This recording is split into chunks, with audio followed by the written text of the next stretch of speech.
समय पहले की बात है। एक विशाल और संपन्न राज्य था, सोन राज्य, जहाँ के राजा वीरेंद्र सिंह अपने न्याय और वीरता के लिए प्रसिद्ध थे और रानी मधुमती अपनी बुद्धिमता और सुंदरता के लिए। लेकिन एक ही दुख था उनके जीवन में, उनकी कोई संतान नहीं थी। राजा रानी ने मंदिरों के द्वार खटखटाए, तांत्रिकों से मिलकर उपाय करवाए, दान पुण्य किए, लेकिन वर्षों तक उनके आंगन में कोई किलकारी नहीं गूंजी। एक दिन राज्य की सीमा पर बसे एक पुराने तालाब के पास रहने वाले एक विचित्र साधु उनके महल आए। उनकी आंखें दूध जैसी सफेद थी और हाथ में एक सुनहरा कमंडल था। बाबा, हमारी कोई संतान नहीं है, अब आप ही कोई चमत्कार करिए। रानी मधुमती, तुम्हें एक बेटी होगी, इतनी सुंदर कि सूर्य भी उसकी आभा से लज्जित हो जाए। पर ध्यान रखना, उसके बाल सोने के होंगे और उन सोने के बालों में छिपा होगा एक गहरा रहस्य।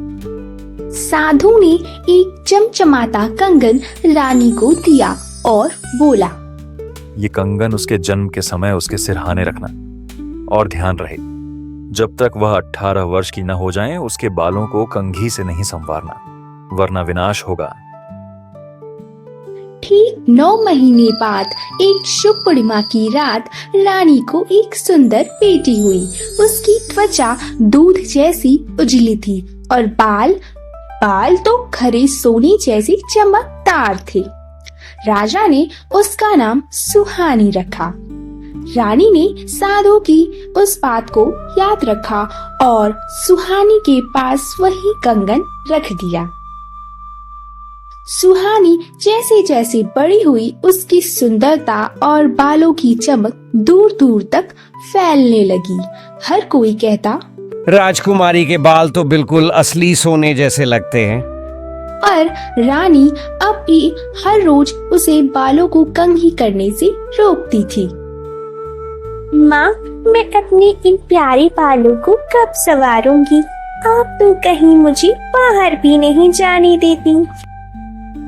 बेटी, अभी तुम छोटी हो, बड़ी हो जाना, तब मैं इसका जवाब दूंगी। राजकुमारी की सुंदरता से एक व्यक्ति बहुत जलता था, राजा का सौतेला भाई राजकुमार वीर प्रताप। वीर प्रताप खुद को अगला उत्तराधिकारी मानता था, लेकिन सुहानी के आते ही उसका सपना टूट गया। उसे पता चला कि अगर राजकुमारी के बालों को कंघी से संवारा जाए तो उसका जीवन खतरे में पड़ जाएगा। आखिर वो दिन आ ही गया जब राजकुमारी 18 वर्ष की होने वाली थी। वीर प्रताप ने एक षड्यंत्र रचा। उसने राजकुमारी की दाई को लालच दिया। तुम्हें बस एक कंघी राजकुमारी के बालों में फंसा देनी है, इसके बदले तुम्हें स्वर्ण मुद्राएं मिलेंगी। उस दाई ने ऐसा ही किया। जब उसने देखा कि राजकुमारी के आसपास कोई नहीं है, तो चुपके से एक कंघी उसके सुनहरे बालों में फंसा दिया। जैसे ही कंघी बालों में लगी, सुहानी की आंखों के सामने अंधेरा छा गया और वह बेहोश हो गई।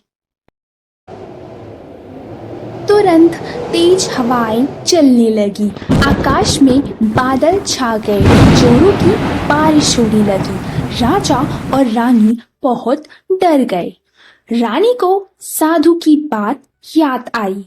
उन्होंने दाई से सख्ती से पूछा और सारा षड्यंत्र सामने आ गया। पर अब देर हो चुकी थी, क्योंकि राजकुमारी एक रहस्यमयी नींद में चली गई थी। रानी मधुमती की आंखों में आंसू आ गए। हे भगवान, मेरी बच्ची को क्या हो गया है, इसकी रक्षा करना। अब वीर प्रताप के षड्यंत्र का भेद खुल चुका था। राजा वीरेंद्र सिंह ने उसे बंदी बनवा लिया परंतु वीर प्रताप हंस रहा था और बोला, अब कोई नहीं बचा सकता तुम्हारी बेटी को। वह सिर्फ एक कंघी नहीं, मेरे इस राज्य पर राज करने की चाबी है। महल के द्वार पर वही साधु प्रकट हुआ और महल में आया। सुहानी के जन्म से पहले ही उसका भविष्य तय था। मैंने तुम्हें वह कंगन एक जादुई तालाब से लाकर दिया था। वह एक इच्छा पूर्ति तालाब है, पर हर इच्छा के साथ उस तालाब की एक शर्त होती है। अगर कोई उसके शर्त के खिलाफ जाता है तो उसका वरदान श्राप में बदल जाता है। तो क्या अब कोई उपाय नहीं है? क्या हम अपनी प्यारी बेटी को हमेशा के लिए खो देंगे? उपाय है, पर मुश्किल है। अब उसे जगाने के लिए चाहिए एक ऐसा प्राणी जो 3 परीक्षाओं को पास कर ले। पहला, जो राजकुमारी के सुनहरे बालों को देखकर लालच न करे। दूसरा, एक अंधेरे जंगल में भेजा जाएगा जहां से एक गुलाब का फूल लाना होगा, जो केवल सच्चे इरादों और निर्मल दिल वाले व्यक्ति को ही दिखाई देता है।